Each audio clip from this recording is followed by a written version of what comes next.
حسین نے سجدہ ادا کیا، جلتی ہوئی زمین کو، جلتی ہوئی زمین کو معلا بنا دیا،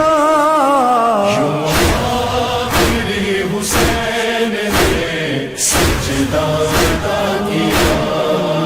آیت اللہ سید احمد خنساری ان کا نام ہے، بہت بڑے عالم دین، بہت بڑے عارف، کئی سال ان کے سارے واقعات ہیں۔ انہوں نے ایک مرتبہ دعا کی تھی، جب قحط سالی کا زمانہ تھا، دعا کی تھی کہ پروردگار بارش نازل فرما۔ بارش ہوئی اور ایسی بارش برسی کہ لوگ دوبارہ آئے ان کے پاس، کہا کہ آپ خدا سے دعا فرمائیں کہ بارش روک لے۔ تو انہوں نے دوبارہ دعا کی تو یہ قطع آب ہوا اور بارش برسی۔ اتنے بڑے عالم کہتے ہیں ان کے بارے میں کہ جب وہ نماز شروع کیا کرتے تھے تو اذان اور اقامت کے بعد اور نماز شروع کرنے سے پہلے ایک سلام کیا کرتے تھے، کہتے تھے السلام علیک یا ابا عبداللہ، اے حسین تجھ پر ہمارا سلام ہے۔ اور یہ ہر نماز کے اندر ان کا طریقہ کار تھا۔ جو پیچھے نماز پڑھنے والے تھے اس میں شاگرد بھی ہوتے تھے، علماء بھی ہوتے تھے۔ انہوں نے آ کر ایک مرتبہ سوال کیا کہ آیت اللہ خنساری یہ بتائیے، یہ جو آپ جملہ درمیان میں ادا کرتے ہیں السلام علیک یا ابا عبداللہ، آپ مرجع تقلید ہیں، آپ جو بھی بات کریں گے وہ قرآن اور حدیث کی روشنی میں ہوگی، بتائیے کوئی حدیث موجود ہے؟ آپ کا ہر عمل حدیث اور روایت کے مطابق ہونا چاہیے، آپ کے لوگ تقلید کر رہے ہیں۔ انہوں نے کہا کہ میری نظر سے تو کوئی روایت نہیں گزری، لیکن مجھے اتنا یقین ہے میں جو نماز پڑھ رہا ہوں وہ حسین کے سر کا صدقہ ہے۔ میں نماز میں کھڑا نہیں ہوتا اگر حسین نے قربانی نہ دی ہوتی، آج میرے پاس دین نہ پہنچا ہوتا اگر حسین نے قربانی نہ دی ہوتی۔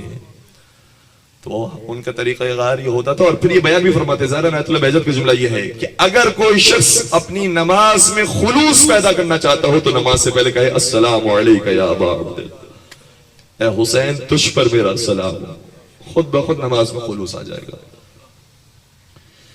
تو مولا امام حسین علیہ السلام نے وہ کام کیا ہے کہ پورا دین بجا لیا، اور ان کی ہدایت کا سلسلہ ان کی شہادت کے بعد بھی جاری رہا۔ آیت اللہ میلانی ایک مقام پر موجود تھے، کسی نے اس مجلس کے اندر ایک شعر پڑھا، بڑا معروف شعر ہے ایران کے اندر، اور جسے سرچ کرنا ہو سرچ کیجئے گا، یہ شعر موجود ہے۔ عام طور پر یہ شعر پڑھا کرتے ہیں، کہتے ہیں کہ ای خاک کربلا تو مہر نماز من، آن مہر را بے ملک سلیمان نمیدہ۔ آئے ہائے ہائے کیا شعر ہے!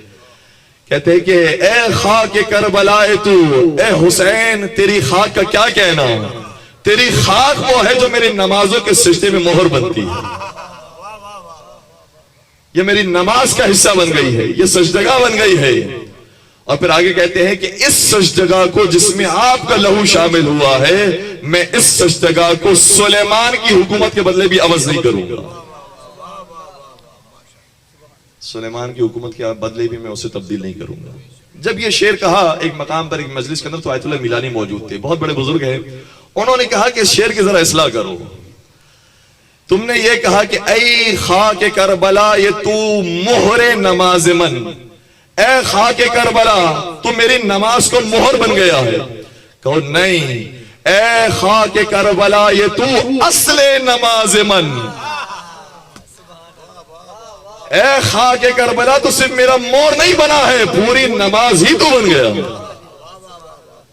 اگر تو نہ ہوتا تو میں نماز کے لیے کھڑا نہ ہو سکتا، مجھے بندگی کا کرنے کا سلیقہ ہی نہیں آتا اگر حسین ابن علی نے اپنا سر نہ کٹایا ہوتا۔